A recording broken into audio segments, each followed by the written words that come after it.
Market का पडत आहे आणि मार्केट इथून पुढे किती पडू शकतं असे काही प्रश्न इन्व्हेस्टरच्या डोक्यात मार्केट क्रायसिस या 2-4 दिवसात झाल्यापासून यायला सुरुवात झाली आहे. तर मित्रांनो, आज या व्हिडिओमध्ये मार्केट पडण्याची काही कारणं आणि कुठपर्यंत मार्केट पडू शकतं, काय काय पॉसिबिलिटीज वाटतात त्या मी इथं डिस्कस करणार आहे. जर तुम्ही या चॅनलवरती नवीन असाल तर चॅनलला सबस्क्राईब जरूर करा. पुढच्या 10 वर्षाचा व्ह्यू सुद्धा मी आजच्या व्हिडिओमध्ये तुम्हाला सांगण्याचा प्रयत्न करणार आहे. सो नमस्कार, मी आकाश गोंदावले. खूप दिवसापासून खूप सारे लोक मला फॉलो करतात, ते मला चांगल्या पद्धतीने बघतात. सो मार्केट पडत आहे. मार्केट मागचे 3-4 वर्ष झालं वाढतच होतं आणि कुठेतरी त्यांनी ब्रेक घेणं अपेक्षितच होतं. कधी घेणार, का घेणार, कोणत्या कारणाने घेणार हे फक्त माहीत नव्हतं. मार्केटला खाली येण्यासाठी काहीतरी कारण लागतं, कारण विनाकारण त्याला खाली यायचं आवडत नाही असं म्हणा. तर मित्रांनो, काय कारणं घडत आहेत ज्याच्यामुळे मार्केट खाली येतं? सगळ्यात महत्त्वाची गोष्ट म्हणजे अमेरिकेमध्ये जे काही इलेक्शन झालं त्याच्यामध्ये डोनाल्ड ट्रम्प नावाचे जे व्यक्ती आहेत ते बहुमताने तिकडे निवडून आले. जॉय बायडनची सत्ता गेली. आता अमेरिकेचा आपल्या देशावरती किंवा इतर सर्व देशांवरती इकॉनॉमिक्स लेवलला फरक तर पडतो, पण तो कसा पडतो ते पण मी तुम्हाला सांगणार आहे. आता जेव्हा हे इलेक्शन झालं तेव्हा खूप सारे कमिटमेंट ज्या आहेत डोनाल्ड ट्रम्पनी अमेरिकन जनतेला केलेले आहेत. त्याच्यामध्ये त्यांनी जे काही ड्युटीज वगैरे म्हणूयात त्या वाढवण्याचं ठरवलं आहे. चायनाच्या याच्या त्याच्या हा सगळ्यात मोठा थ्रेट किंवा आता एक 4-5 दिवसानंतरच डोनाल्ड ट्रम्प सत्तेमध्ये येतील आणि मग ते जे काही कमिटमेंट दिलेले आहेत त्यांनी जर त्या फुलफिल करायला सुरुवात केली तर बरेचसे गोष्टी घडू शकतात.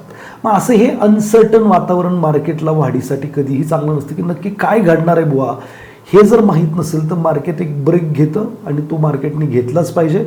आणि काय काय हायर पॉसिबिलिटीज मार्केटला वाटत आहेत त्या सगळ्या प्राईजमध्ये रिफ्लेक्ट करण्याचं काम आता मार्केट करतात. आता काय काय पॉसिबिलिटीज, समजा डोनाल्ड ट्रम्पनी जर चायनाचे जे प्रोडक्ट आहे त्याच्यावरती ड्युटीज लावल्या, जे त्यांनी 50-60% समथिंग काय बोललेले आहेत तेवढ्या जर लावल्या तर काय पॉसिबिलिटीज आहे? तर पॉसिबिलिटी ही बनते की चायनाला त्यांचा जो काही करन्सी आहे ती डिप्रिशिएट करावं लागली. चायनाला ती करन्सी डिप्रिशिएट करावं लागली तर ओघानी एशियन कंट्रीजला सुद्धा जी त्यांची करन्सी आहे ती डिप्रिशिएट करायला लागणार. आता डिप्रिशिएट करायला लागणार ते आपल्या करन्सी तर ऑलरेडी डिप्रिशिएट व्हायला लागल्यात सुद्धा. दुसरं जाता जाता जॉय बायडननी मला वाटतं क्रूड ऑइलवरती काहीतरी ड्युटीज लावून टाकल्या, त्याच्यामुळे क्रूड ऑइल आणखीन महाग झालं. आता क्रूड ऑइल महाग झालं आणि त्यातली त्यात करन्सी पण खाली गेल्या. तर याच्यामुळे काय होतं की भारतासारख्या देशाला जो सगळ्यात जास्त क्रूड ऑइल इम्पोर्ट करतो त्यांचं जे करंट अकाउंट जे आहे त्याच्यामध्ये जे काही परदेशी चलन आहे, आता परदेशी चलनामध्ये म्हणजे डॉलर्समध्ये पेमेंट्स करावे लागतात आणि मग त्याच्यामुळे जे काही करंट अकाउंट डिप्रिशिएट असतं किंवा ती तूट येते ती वाढू शकते किंवा आपल्याकडे जे परदेशी चलन आहे ते कमी होऊ शकतं. त्यामुळे अनसर्टनिटी अजून थोडीशी वाढते. आता हे पहिली गोष्ट तर करन्सी डिप्रिशिएट होणार आणि दुसरं म्हणजे क्रूड ऑइल वाढत आहे. तर या 2 गोष्टींमुळे काय होतं, अर्थातच महागाई वाढते. आता क्रूड ऑइल म्हटलं की सगळ्याच वस्तू ट्रान्सपोर्टेशन होतात, हे होतं ते होतं, तर प्रत्येक गोष्टीवर त्याचा इफेक्ट येतो. आता हा इफेक्ट जर आला तर भारताचा विचार केला तर मग काय होतं, महागाई वर्षा स्तरावरती राहते. महागाई जर वर्षा स्तरावरती राहिली तर बट ऑब्वियस जे काही एक्सपेक्टेड मार्केटला होतं की रेट कट्स होतील यावर्षी, म्हणजे इंटरेस्ट रेट कमी केले जातील, रेपो रिव्हर्स रेपो कमी केले जातील आणि त्याच्यामुळं लिक्विडिटी फ्लो मार्केटमध्ये चांगला राहील असं काहीच एक्सपेक्टेशन होतं. ते थोडंसं एक्सपेक्टेशन मार्केटला राहिलेलं नाही आहे, त्यामुळं मार्केट थोडंसं करेक्ट होतं. म्हणजे असं काय लईच काही मोठं दगड पडलं आहे डोक्यात असं काही झालेलं नाही आहे, बट एक कारण म्हणून विचार करायला लागेल. आता अमेरिकेचं सुद्धा सेम परिस्थिती आहे. अमेरिकेमध्ये जर विचार केला तर डोनाल्ड ट्रम्प हे जे व्यक्ती आहे त्यांच्याबद्दल जे ऐकून माहिती आहे किंवा त्यांचा जो स्वभाव आहे तो असा आहे की ते कर्जाची चिंता नाही करत. 2-3 वेळा म्हणे ते बँकर पण झाले होते, 1 सेकंड ते बाउन्स बॅक. मग ते इकॉनॉमीमध्ये पैसा पुश करू शकतात आणि इकॉनॉमीमध्ये जर त्यांनी पैसा पुश केला, त्यांच्या इकॉनॉमीमध्ये जर पैसा पुश केला तर बट ऑब्वियस अमेरिकेतली सुद्धा महागाई कमी नाही होत. अमेरिकेतली महागाई जर कमी नाही झाली बट ऑब्वियस फेड रिझर्व्हला जे इंटरेस्ट रेट त्यांनी वाढवून ठेवलेत, मागच्या 20-30 वर्षाच्या हायेस्ट इंटरेस्ट रेटला अमेरिका चालला आहे, तर जे वाटत होतं मार्केटला की ते कमी करतील.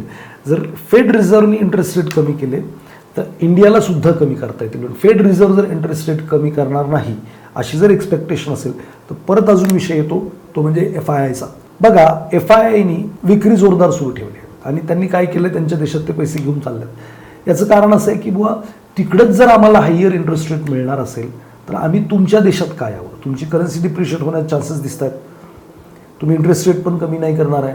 मग बऱ्याचशा गोष्टींमुळे FII पण सेलिंग करत आहेत. आत्ता मला वाटतं काहीतरी काल परवा 21,000 करोडची वगैरे समथिंग FIIची सेलिंग होती एका दिवसातली, किंवा आत्तापर्यंतची मला वाटतं 5 हा महिना सुरू झाल्यापासूनची. मी मनी कंट्रोलाकडे पाहत होतो, त्याच्यावरती ते दिसलं होतं. मागच्या महिन्यात त्यांनी 16,000 करोड केले. त्याच्या अगोदरच्या महिन्यामध्ये मला ते I think 45,000 crore something selling केलं होतं. पण इंडियन मार्केट ते ॲब्झॉर्ब करत होतं किंवा पैसे लावत होतं. आता हे चक्र चालू आहे.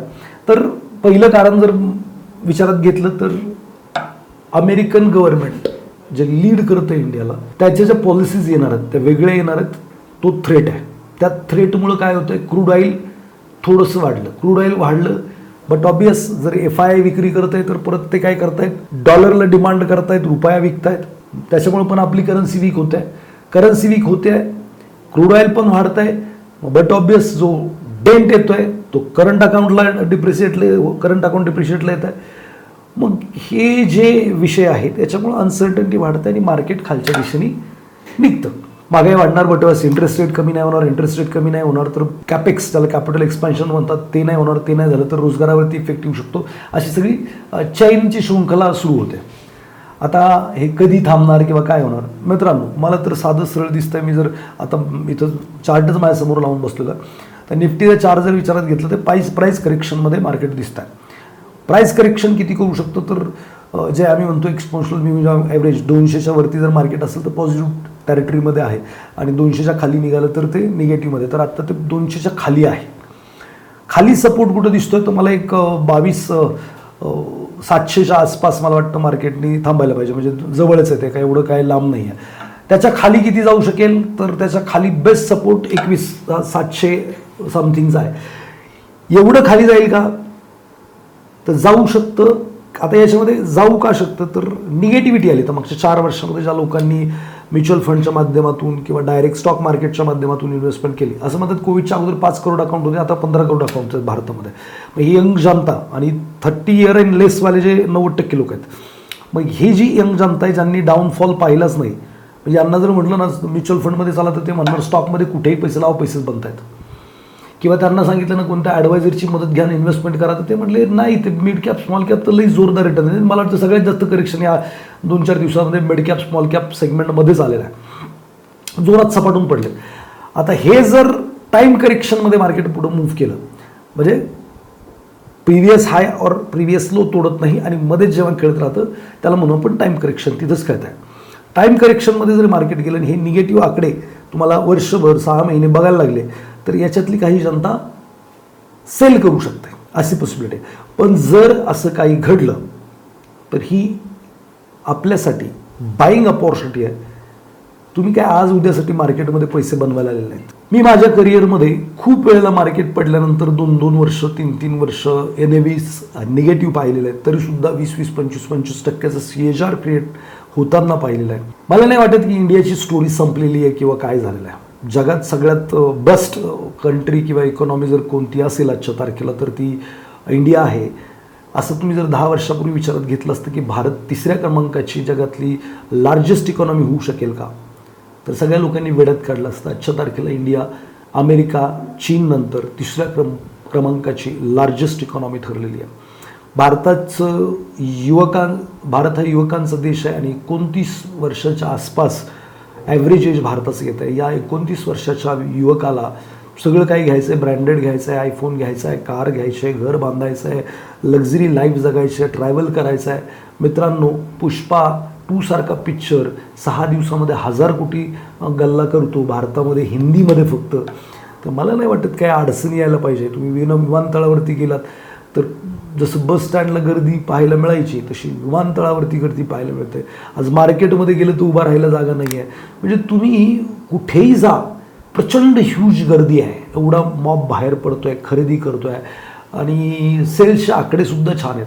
आता थोडंसं मध्ये इलेक्शन होतं किंवा स्टेट इलेक्शन होते, सेंट्रल इलेक्शन होतं, त्याच्यामध्ये होतं काय अडचण की जे कॉन्ट्रॅक्टर असतात त्यांना गव्हर्नमेंट हे सगळ्यात जास्त स्पेंडर असतं कॅपिटल एक्सपान्शन. तर गव्हर्नमेंट काय करते की ठेकेदारांची बिलं नाही काढत, ठेकेदार समोरच्या पार्टीला देत नाही, म्हणजे कंपन्यांना देत नाही, आणि मग ती थोडीशी सायकल थोडीशी मंदावलेली असते किंवा सुस्तावलेली असते. आता परत एकदा 1 सेकंड ट्रॅकवरती आपण येणारच आहे. डोनाल्ड ट्रम्प हे एक थ्रेट आहे. दुसरं आता आपलं बजेट पण येतं आहे 1 फेब्रुवारीला, पण तो पण एक कन्सल्ट आहे मार्केटला. मग अनसर्टन्टीमध्ये खूप सारे लोक काय विचार करतात की थोडं एवढं सगळं कमवलं आहे, 4-5 पद पैसे केलेलेच आहेत, तर काही पैसे आपण काढून घरी नेऊयात. आणि मग काही लोक काढून घरी नेत असतात. तर सिम्पल एकच गोष्ट सांगेल की पुढची 10 वर्ष भारतीय इकॉनॉमी फार जोरदार राहणार आहे. तुम्हाला सेन्सेक्सचा आकडा बघायचा आहे का इकॉनॉमी काय होणार आहे ते बघायचं आहे, हा प्रश्न तुमचा आहे. इकॉनॉमी 7-7.5 बिलियन ट्रिलियनची होईल असं सांगितलं जात आहे आणि एक्सपर्टकडनं सांगितलं जातं. मी काल परवाच मिराई ॲसेटचे ग्लोबल व्हाईस प्रेसिडेंट यांचा इंटरव्ह्यू केला, तर तो इंटरव्ह्यू पण तुम्हाला बघायला मिळेल एक्सपर्ट टॉकमध्ये या चॅनलवरती, तर तो पण नक्की बघा. त्याच्यामध्ये त्यांनी सांगितलं की मिराई ॲसेट 17 देशांमध्ये काम करते आणि मिराई ॲसेटनी 17 देशांमध्ये इंडियन स्कीम प्रमोट करायला सुरुवात केलेली आहे. इंडिया पुढच्या 10 वर्षात फॅब्युलस करेल असं मिराई ॲसेटचे जे वर्ल्डवरून, म्हणजे आपण असं म्हणतोय की त्यांचा जो इन्व्हेस्टिंगचा प्रोसेस टॉप डाऊन असतो, ते वरनं बघतात कोणती इकॉनॉमी चांगली आहे, कोणता देश इन्व्हेस्टमेंटला चांगला आहे, मग कोणते सेक्टर चांगलं आहे, मग कोणतं कंपनी चांगली आहे, असं ते टॉप डाऊन अप्रोचने इन्व्हेस्टमेंट करत असतात. त्यांना 17 देशांमध्ये प्रेझेन्स आहे, तर ते 17 देशातनं सगळ्यात बेस्ट कोण आहे तर त्यांच्या दृष्टीनं इंडिया आहे आणि पुढची 10 वर्ष त्याला काही प्रॉब्लेम नाही आहे. तर आत्ता जी पडतं मार्केट आहे, मला असं वाटतं की तुम्ही जोरदार पद्धतीने इन्व्हेस्टमेंट करायला पाहिजे. घाबरण्याचं तसं काहीही विषय नाही आहे. व्हॅल्युएशनच्या बाबतीत सुद्धा थोडंसं हाय व्हॅल्युएशन वाटत होतं, ते आता रिजनेबल किंवा मॉडरेट टाईप्स ऑफ म्हणू शकेल मी, तर ते झालेलं आहे. तर इन्व्हेस्टिंगला घाबरू नका. जे इन्व्हेस्टमेंट आहे तिला कंटिन्यू करा. तुम्ही डायरेक्ट असाल, रेग्युलर असाल, काही फरक नाही पडत. स्टॉक स्पेसिफिकसुद्धा खूप चांगल्या संधी इन्व्हेस्टिंगच्या मला वाटतं दिसतात मला मार्केटमध्ये. सो कुठल्याही प्रकारची काहीही मदत लागली किंवा काहीही विषयावरती तुम्हाला वाटत असेल मी मार्गदर्शन करावं किंवा व्हिडिओ बनवावा, तर खाली मला कमेंट बॉक्समध्ये नक्की सांगा तो विषय. दुसरं, तुम्ही या पडत्या मार्केटमध्ये काय करणार आहात? इन्व्हेस्टेड राहणार आहात, इन्व्हेस्टमेंट काढून घेणार आहात का इन्व्हेस्टमेंट वाढवणार आहात, हे पण मला चॅट बॉक्समध्ये सांगा. मला जर विचाराल की तुम्ही काय केलं पाहिजे किंवा मी काय करेल, तर मी या पडत्या मार्केटमध्ये इन्व्हेस्टमेंट वाढवेल, ना की मी काढण्याचा विचार करेल किंवा मी कंटिन्यूसुद्धा नाही ठेवणार. ॲडिशनल काही ना काहीतरी मी या पडत्या मार्केटमध्ये नक्की करेल. तुम्ही काय करणार नक्की मला खाली सांगा. दुसरं, हा व्हिडिओ जी लोक मार्केटला घाबरलेले आहेत, मार्केटच्या चढ उताराचा ज्यांना अनुभव नाही त्यांना नक्की शेअर करा. मी माहीत बी त्यांनाही त्याचा फायदा होऊ शकेल. व्हिडिओ आवडला आहे तर लाईक आणि शेअर करायला विसरू नका. भेटूयात पुढच्या व्हिडिओमध्ये. धन्यवाद.